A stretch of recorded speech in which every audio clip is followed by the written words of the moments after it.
हाँ जी, हमारा चैप्टर जो था वो 10th चैप्टर हम लोगों का चल रहा था। 10th चैप्टर में हम लोगों ने क्या पढ़ा था कि हमारे पास डिफरेंट काइंड्स ऑफ एक्ट्स आप लोगों के इसके अंदर गिवन है। और उन एक्ट्स का मीनिंग क्या है, एक्ट्स का बेसिक एम क्या है, कि जितने भी सॉर्ट ऑफ पॉल्यूशंस हो रहे हैं उनके सोर्सेज क्या हैं। और मतलब जो भी ये पॉल्यूशन अराइज हो रहा है हमारे एनवायरनमेंट के अंदर, तो उसको कंट्रोल किया जाए, उसके लिए डिफरेंट एक्ट्स जो हैं वो इस्टेब्लिश किए गए हैं। तो हर एक एक्ट का अपना अपना रोल है एंड वो डिफरेंट सॉर्ट ऑफ बोर्ड्स के साथ कनेक्टेड है। ठीक है, सो इनका डिफरेंट रोल है। Now let's start. आज हमारा जो नेक्स्ट एक्ट था वो था हमारा नॉइस पॉल्यूशन। नॉइस पॉल्यूशन के रेगुलेशंस एंड कंट्रोल रूल जो थे।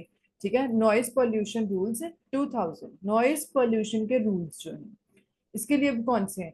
These are those regulations established by the government of India to address and control noise pollution. ठीक है, वो कहते हैं कि ये वो वाले रेगुलेशंस हैं, इन ये वो वाले रूल्स और रेगुलेशंस हैं जिनको क्यों इस्टेब्लिश किया गया है, जिनको ताकि जितना भी हमारे इंडिया के अंदर, हमारी कंट्री के अंदर, हमारे सराउंडिंग ये जो नॉइस पोल्यूशन राइज हो रहा है उसको एड्रेस करके उसको कंट्रोल किया जाए। क्योंकि इसका हमारे हेल्थ के ऊपर और हमारे एनवायरनमेंट के ऊपर बहुत एक नेगेटिव इम्पैक्ट पड़ सकता है। नॉइस का बहुत बड़ा नेगेटिव इम्पैक्ट होता है हमारी हेल्थ के ऊपर। अब इसके क्या क्या रूल्स हैं? सबसे पहला क्या इसका ऑब्जेक्टिव क्या है? क्योंकि हमने पहले ही बोल लिया कि its aim is to regulate and control noise pollution from various sources to safeguard the public health and ensure a peaceful environment. ठीक है, इसका ये मेन ऑब्जेक्टिव है इसका, कि ये क्या चाहते हैं कि जितना भी नॉइस पोल्यूशन हो रहा है, अकर हो रहा है, उसको कंट्रोल किया जाए। ठीक है, ताकि हम लोग एक पीसफुल एनवायरनमेंट जो है वो उसको हम इस्टेब्लिश कर सकें। अच्छा, डेफिनेशन देखो, अगर हम बात करें नॉइस क्या होती है, अगर हम आपसे कोई पूछे नॉइस क्या है, आवाजें तो बहुत आती हैं, बहुत सॉर्ट ऑफ साउंड्स हमारे सराउंडिंग होती है, लेकिन नॉइस किसको बोला जाता है?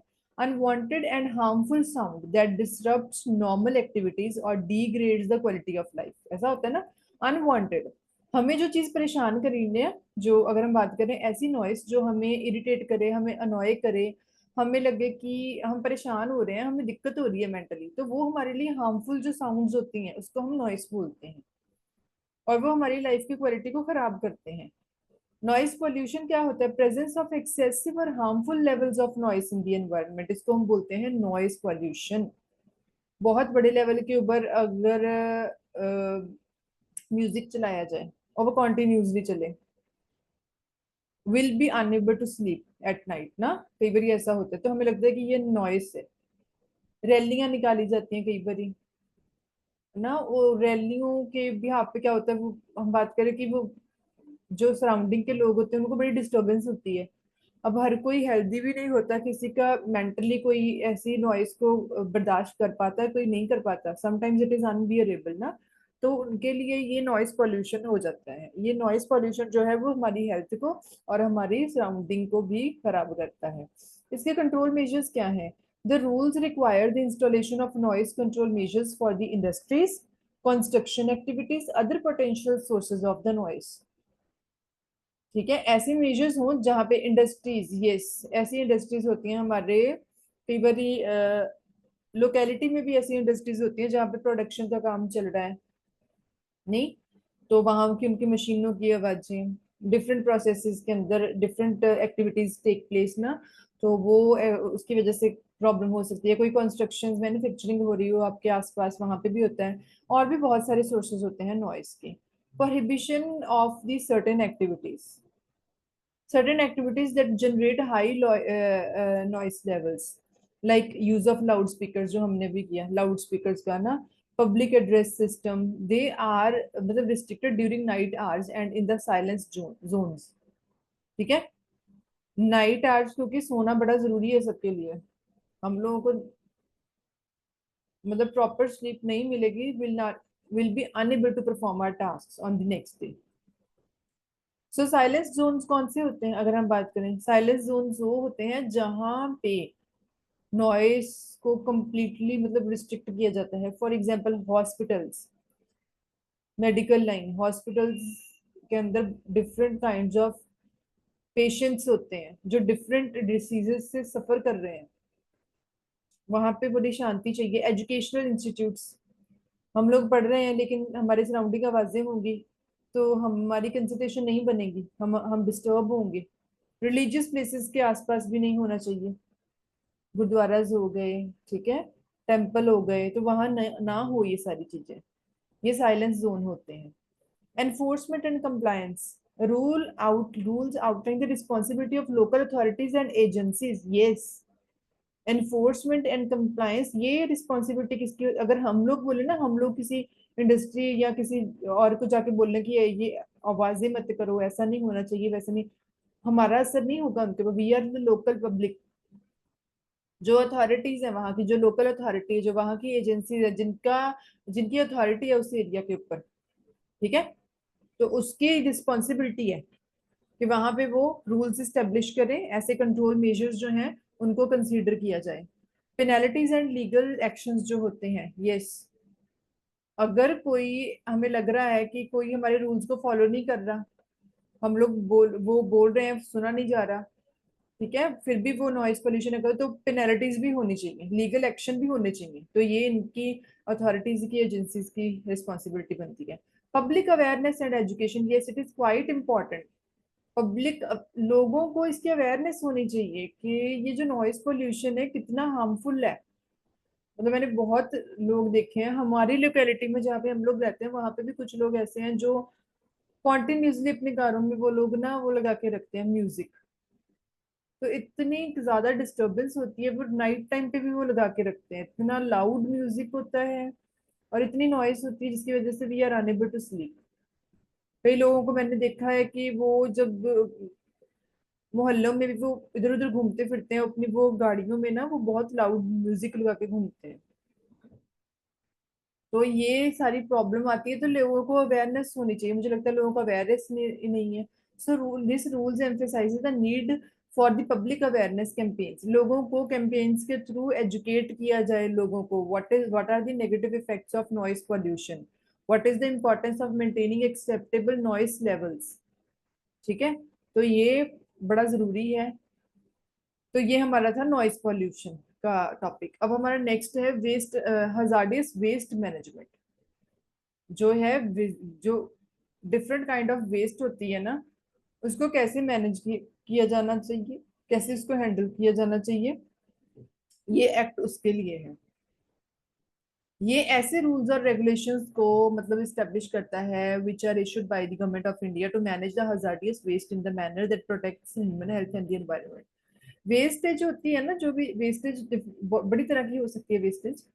अब जो वो वेस्टेज है उसको अगर हम मैनेज नहीं करेंगे तो वो कंटेमिनेट करेगी हमारे एनवायरनमेंट को, और हमारी जो हेल्थ है वो खराब होगी। हम लोग, अगर हम बात करें, हम लोग अपने घर का सारा जो कचरा है उसको साइड पे, जो भी गार्बेज है उसको आप लोग ऐसे बाहर फेंक दो, तो वहां पे कितनी कंटेमिनेशन होगी। या कोई वेस्टेज है आपके घर पे, आपने उसको सारे को उठा के बाहर फेंक दिया, कहीं पे भी अपनी साइड पे रख दिया, but still it is not properly handled ना। जब तक वो हैंडल नहीं की जाती तब तक उसकी प्रॉब्लम होगी होगी। ओके, अब इसका ऑब्जेक्टिव क्या है, इस जो हमारा ये वाला एक्ट है, regulate the hazardous waste, to manage and handle hazardous waste safely from its generation to its disposal और द रिसाइकलिंग। यस, जनरेशन कहाँ पे वो जनरेट हो रही है वहां से लेके जब तक उसको, जहां तक उसको डिस्पोज नहीं किया जाता, रिसाइकलिंग नहीं की जाती, तब तक उसको मैनेज करना ये इसी एक्ट के अंदर आता है।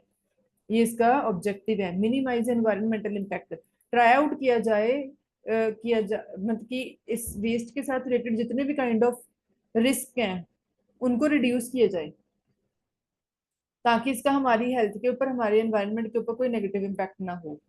ठीक है, तो ये आपका डिफरेंट रूल था, हजार्डियस वेस्ट रूल्स 2016। इस चैप्टर को ध्यान से कर लेना, इनमें से कोई ना कोई रूल आपको, कोई ना कोई एक्ट जरूर आएगा एग्जाम में या असाइनमेंट में, ठीक है, क्योंकि इसके अंदर काफी सारे एक्ट्स उन्होंने डाले हैं।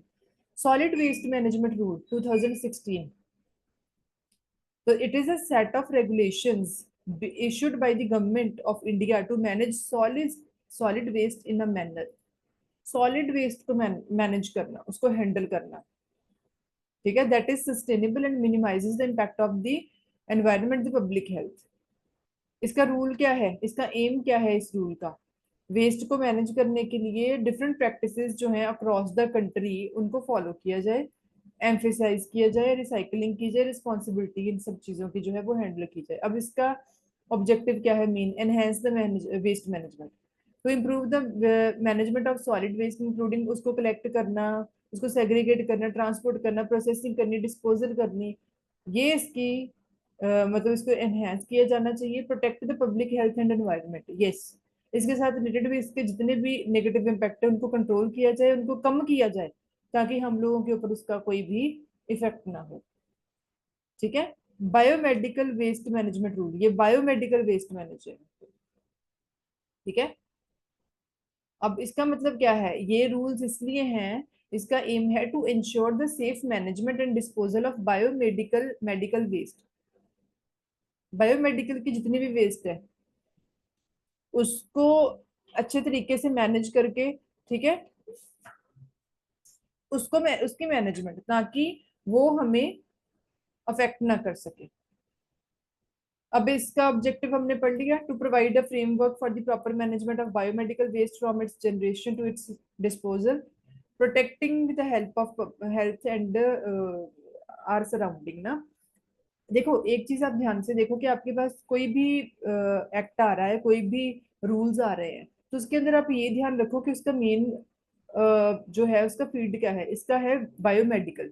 तो मेडिकल की जो भी वेस्ट है बायोमेडिकल की, है ना, उसको मैनेज करना from its generation to its disposal, ये इस रूल की जिम्मेवारी है। आपने ये चीजें ध्यान में रखनी है, कौन कौन सा रूल आ रहा है और उसका क्या क्या ऑब्जेक्टिव है।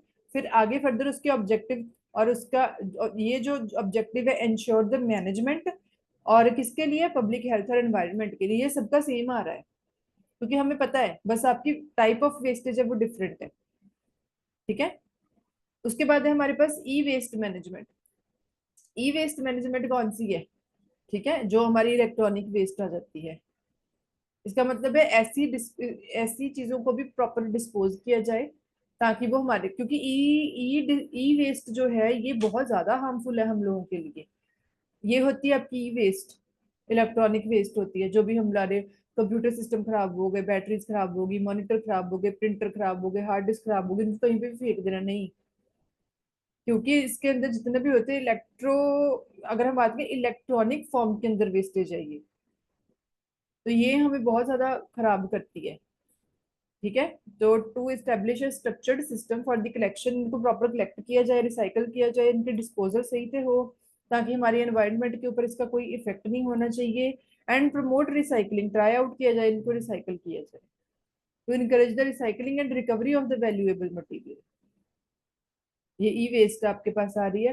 Construction and demolition waste management, ठीक है, चीजों को कंस्ट्रक्ट करना और इनको डेमोलिश करना, ये भी एक्टिविटीज ऐसी है जिसके जिसके देखो आप काम काम आप कोई भी कर लो जिंदगी में, हम लोग कोई भी काम कर रहे हैं ना, हर एक काम के अंदर वेस्टेज होती है, मतलब वेस्ट मतलब गार्बेज, जो बचता है मटेरियल ना।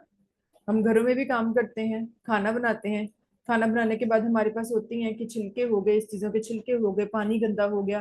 तो लेकिन अब हम उनको चीजों को मैनेज कैसे कर रहे हैं, हैंडल कैसे कर रहे हैं? उनको ऐसे हैंडल करो कि उनका हमारी हेल्थ के ऊपर या हमारी सराउंडिंग के ऊपर कोई नेगेटिव इम्पैक्ट ना हो। अगर हम बात करें, लेट सपोज आप किचन में खाना बना रहे हो, तो जितने भी सब्जियां आपने जो है वो छीली है, उनके वो छिलके आपने ऐसे ही फेंक दिए। आप घरों में भी, हम हमारे पास डस्टबिन है, हम लोग सफाई रखते हैं, किस चीज के लिए? हम लोग क्लीननेस रखते हैं, ताकि हम लोगों को बीमारियां ना लगे। अगर आप किसी भी चीज को मैनेज नहीं करोगे ना, तो वो आपको खराब करेगी करेगी। सो कंस्ट्रक्शन और डेमोलिशन हर जगह होती है, तो कंस्ट्रक्शन और डेमोलिशन के अंदर भी वेस्टेज होती है, इनको कैसे आपने मैनेज करना है? इसका भी ये होना चाहिए कि इसका प्रॉपर मैनेजमेंट हो, कंस्ट्रक्शन और डेमोलिशन की वेस्ट की मिनिमाइज किया जाए, हेल्थ इम्पैक्ट जो हमारे साथ रिलेटेड है। ठीक है। So this was your 10th chapter, हमारे 10th चैप्टर का एंड था ये। अब हमारा जो नेक्स्ट चैप्टर है वो है हमारा यूनिट 11, और इसका नाम है इंटरनेशनल एग्रीमेंट्स। इंटरनेशनल, ठीक है। अब इसके अंदर इंटरनेशनल लेवल पे जाके बात होगी अब हमारा सबसे पहले है Kyoto protocol and climate change. Protocols क्या होते हैं? Protocols are the rules of set of rules and regulations. Protocols हमेशा उसको बोला जाए set of rules and regulation. हम बोलते हैं ना हर एक कंपनी के अपने प्रोटोकॉल्स होते हैं। प्रोटोकॉल्स का मतलब क्या है? रूल्स और regulations.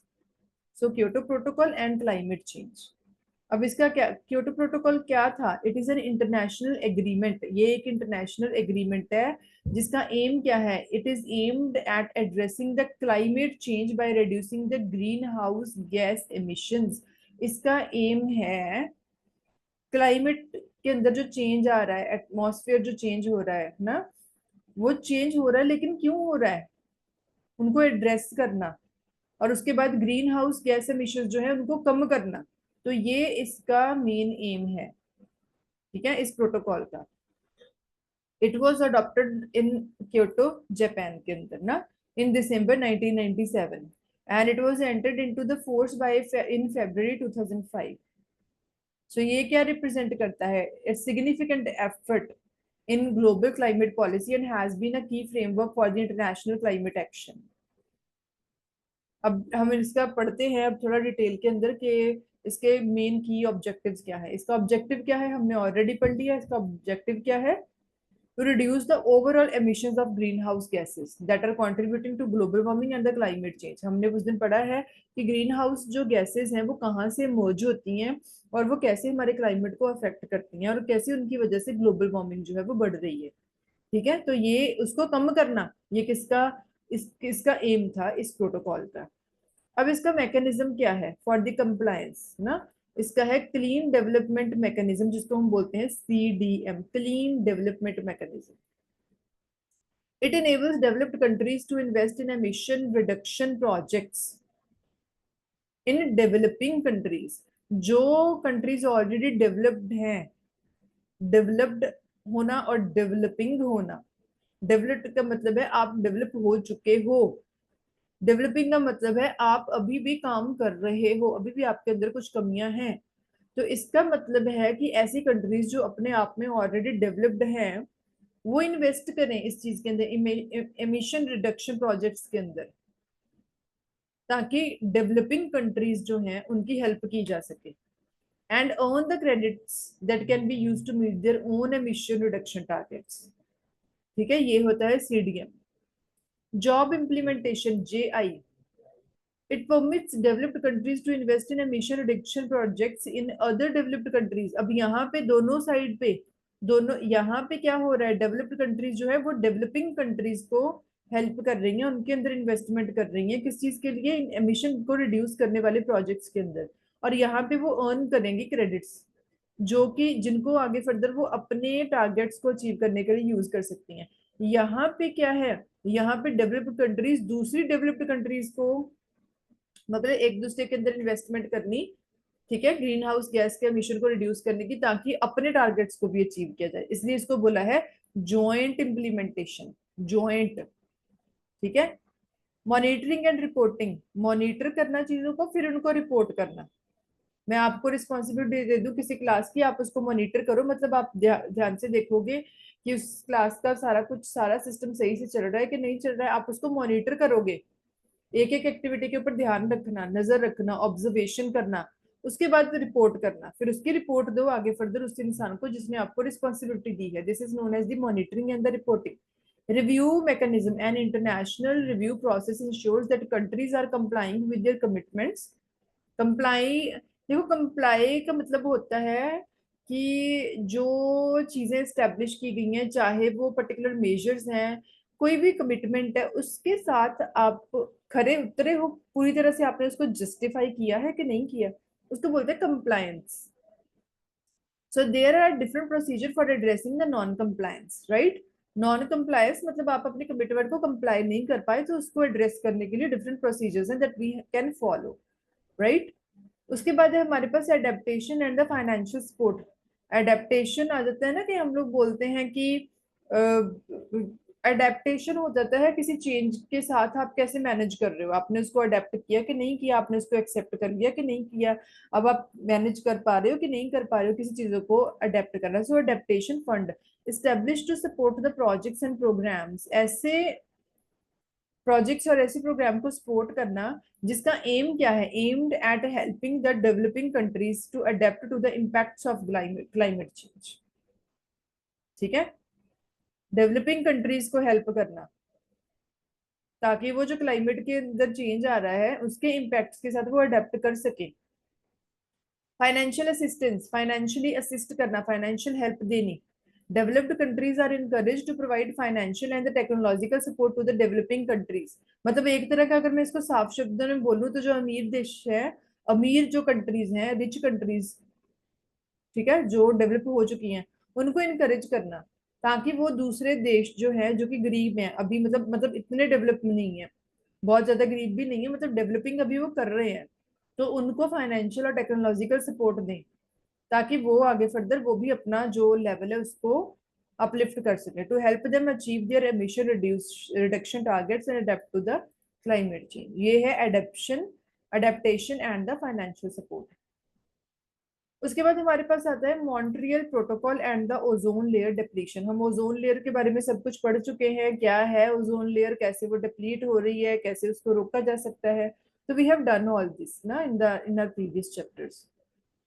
So Montreal Protocol on substances that deplete ozone layer is an international treaty designed to protect the Earth's ozone layer by phasing out the production and the use of substances that contribute to the ozone depletion. तो basically Montreal protocol जो है, ठीक है,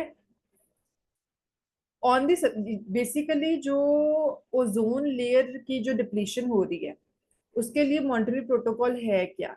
ये एक तरह का international treaty है, ट्रीटी होता है भी, ये भी एक ट्रीटी भी होता है, एक तरह का जो कॉन्ट्रैक्ट या एक तरह का एग्रीमेंट साइन होता है जो इंटरनेशनल लेवल पे ना। तो ये इसलिए है ताकि अर्थ की जो ओजोन लेयर है उसको प्रोटेक्ट किया जा सके। तो ये मॉन्ट्रियल प्रोटोकॉल एक ऐसा, एक तरह का ट्रीटी है, एक तरह का एग्रीमेंट है, एक तरह का प्रोटोकॉल है which is design to protect the earth की ओजोन की जो लेयर है उसको बचाने के लिए। ठीक है, by phasing out the production and the use of substances. ठीक है, ऐसी प्रोडक्शन को और ऐसे सब्सटेंसेस को यूज किया जाए that contribute to the ozone depletion. तो इन चीजों को एड्रेस करना, एड्रेस करके इनको खत्म करना। जो मतलब ऐसी चीजें, ऐसे सब्सटेंसेस, कोई भी चीज है जो हमारे कोई भी पर्टिकुलर जो अगर हम बात करें कि ऑब्जेक्ट्स हैं या छोटे छोटे एलिमेंट्स हैं जो हमारे एनवायरनमेंट को खराब कर रहे हैं, तो उनको एड्रेस करके उनको खत्म करना, उनको मिनिमाइज करना ताकि हमारा एनवायरनमेंट है वो बचाया जा सके। ठीक है, so background on ozone layer depletion, हम वैसे तो ये सारा कुछ पढ़ चुके हैं, एक बार और रिव्यू हो जाएगा कि मतलब ओजोन लेयर डिप्लीशन का क्या बैकग्राउंड है, उसके क्या फंक्शंस हैं। ओजोन लेयर का फंक्शन क्या है, हम लोग ऑलरेडी पढ़ चुके थे ये, कि ओजोन लेयर जो होती है जो कि located in the stratosphere, stratosphere ना, तो ये क्या करती है, किस चीज को एब्जॉर्ब करती है, यूवी अल्ट्रावायलेट जो रेडिएशन है, ऐसी रेज जो सन की साइड से इमर्ज होती हैं, ठीक है, तो हमें उनसे बचाती है। So this protection is crucial for maintaining the health of the ecosystem. Ecosystem की हेल्थ को, हमारी हेल्थ को, हमारे क्लाइमेट की हेल्थ को स्टेबल बनाने के लिए ये बट ओजोन लेयर का होना बड़ा जरूरी है। सो उसका बेसिक फंक्शन ये है। सब्सटेंसेस कॉजिंग डिप्लीशन, ऐसे कौन से सब्सटेंसेस हैं जिनकी वजह से डिप्लीशन हो रही है? सो सर्टेन ह्यूमन मेड केमिकल्स, हमने पहले ही पढ़ा हुआ है कि ये कैसे हो रही है, ओजोन लेयर जो है वो डिप्लीट हो रही है, उसके क्या क्या रीजन है? हमारी ह्यूमन मेड एक्टिविटीज, ठीक है, chlorofluorocarbon, different sort of sources थे जो हम अपने पुराने चैप्टर के अंदर पढ़ चुके हैं, जिसकी वजह से ओजोन की जो ओजोन लेयर जो है वो थिन हो रही है, मतलब पतली हो रही है, शील्ड जो है वो पतला हो रहा है, कमजोर हो रहा है। अगर ये कमजोर हो जाएगी तो हमारे ऊपर बहुत बुरा इफेक्ट पड़ेगा यू अल्ट्रावायोलेट रेज का। ठीक है, तो इन्होंने बताया सब्सटेंसेस कॉजिंग डिप्लीशन, जिसकी वजह से डिप्लीशन हो रही है। अब की फीचर्स क्या है मॉनेटरी प्रोटोकॉल के, मतलब इसका बेसिक ऑब्जेक्टिव क्या है, एम क्या है इसका? ऑब्जेक्टिव है, प्राइमरी गोल है इसका to protect the ozone layer, ozone layer को प्रोटेक्ट करना। ठीक है, और इसको हेल्प करना ताकि ये अपना जो इसका लॉस हो चुका है उसको रिकवर करे और अपनी प्रोटेक्टिविटी के रोल को ये कंटिन्यू करे। मैकेनिज्म फॉर इम्प्लीमेंटेशन, कौन से मैकेनिज्म है इस चीजों को इम्प्लीमेंट करने के लिए। अब हम बोल रहे हैं कि हाँ जी इसका रोल ये है कि ओजोन लेयर को ऐसे बचाया जाए, लेकिन उसको करने के लिए हमें क्या चाहिए, मैकेनिज्म्स चाहिए, हमें डिफरेंट सॉर्ट ऑफ सोर्सेज चाहिए। तो उसको इम्प्लीमेंट कैसे किया जा सकता है, पहले तो फंडिंग है, ठीक है। मल्टीलेटरल फंड जो है for the implementation of Montreal protocol जो है, it provides financial assistance to the developing country to help them comply with the protocol's requirement.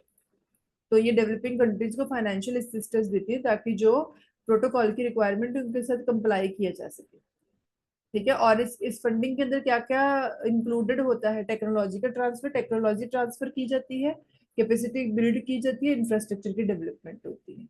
तो ये सारा किसके अंदर आता है, फंडिंग के अंदर। उसके बाद convention on biological diversity, CBD, ये भी क्या है, ये भी एक इंटरनेशनल ट्रीटी है जिसका एम क्या है, कंजर्व करके रखना बायोडाइवर्सिटी को, एंड प्रमोट करना sustainable use of its components, and ensure करना fair and equitable sharing of benefits arising from the genetic resources. इसको बोलते हैं कन्वेंशन ऑन बायोलॉजिकल डाइवर्सिटी। तो हम इसका ऑब्जेक्टिव पढ़ चुके हैं, sustainable use of biological resources. उनका सस्टेनेबल यूज मतलब उनको ऐसे यूज करना, वेस्टेज कम करो ताकि हम उनको दे इट मतलब रिसोर्सेज को, so ensure the use of biological resources doesn't lead to their long term depletion.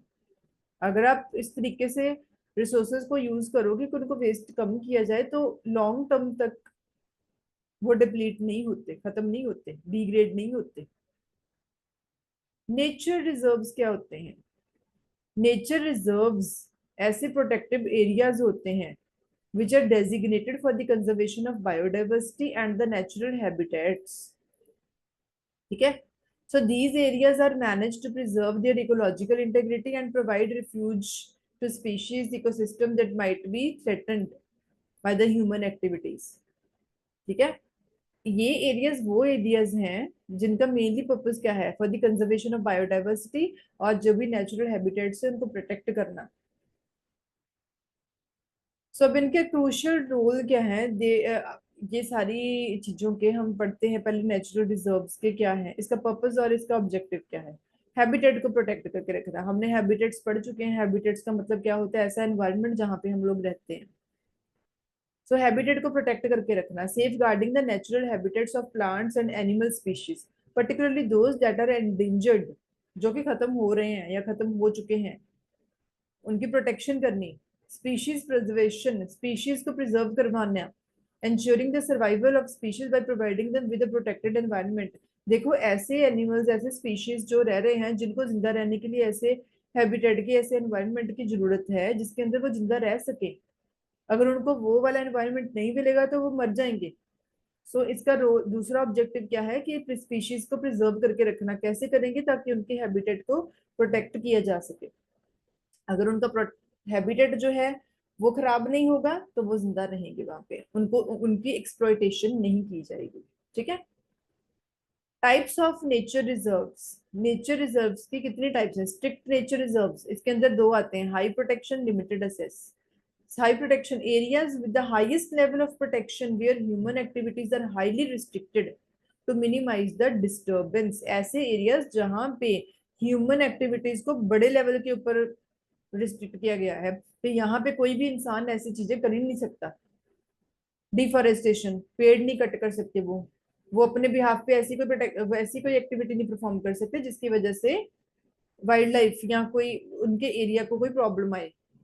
तो ये है high protection, they are often use primarily for the scientific research and the conservation. ये वो एरियाज हैं जहां मतलब इनको क्यों प्रिजर्व करके रखा जाता है, ये वो एरियाज हैं जहां पे साइंटिफिक रिसर्चेस की जाती हैं, कोई उनको कंजर्व करके रखा जाता है, दैट्स वाई इसको बोला जाता है high protection. Limited access, access is typically limited to researchers and conservationists. जो रिसर्चर्स हैं, कंजर्वेशनिस्ट हैं, सिर्फ उन्हीं वही लोग यहाँ पे इस एरिया को असेस कर सकते हैं, ठीक है। और वो भी तब कर सकते हैं कि यहाँ पे विद मिनिमम और पब्लिक विजिटेशन, मतलब वहां पे पब्लिक ना जाए, पब्लिक का आना जाना बहुत कम हो या फिर हो ही ना, ये है हमारे पास स्ट्रिक्ट नेचर रिजर्व, ये पहली जो नेचर रिजर्व्स हैं, है ना, ऐसे एरियाज हैं। उसके बाद हमारे पास आते हैं नेशनल पार्क, ये भी नेचर रिजर्व है, ये भी ऐसे एरियाज हैं। नेचर नेशनल पार्क्स के अंदर उनके भी ये होते हैं कंजर्वेशन के लिए, रिक्रिएशन के लिए यूज किए जाते हैं। जैसे कुछ ऐसी पार्क्स होती हैं ना, नेशनल पार्क्स, जहाँ पे एनिमल्स को रखा जाए या फिर ऐसी चीजें जो जहाँ पे रिक्रिएशन और टूरिज्म होता तो है, वहां पे लोग घूमने के लिए आते हैं, एंटरटेनमेंट है, रिक्रिएशनल प्रोटेक्टिव एक्टिविटीज है ना। लेकिन इनके अंदर भी पब्लिक का बहुत ज्यादा कोई इंटरफेरेंस ना हो, यहाँ पे भी रिस्ट्रिक्शंस होनी चाहिए ऐसे एरियाज कोई। नेशनल पार्क्स क्या है, ये एक अनदर फीचर है, एक और एग्जांपल है। उसके बाद हमारे पास है वाइल्ड लाइफ सेंचुरीज, ऐसे areas designated primary to protect the wild life where the primary focus is on conservation of species, specific species of और हैबिटेट्स। ठीक है, ये वाइल्ड लाइफ सेंचुरीज भी एक और नेचर रिजर्व है, ताकि वाइल्ड लाइफ को बचा के रखा जा सके। ठीक है, ट्रिवियल राइट। अच्छा, हमारे मीटिंग का एंड होने वाला है, मैं आपको लिंक दोबारा शेयर करती हूँ, दोबारा ज्वाइन करो।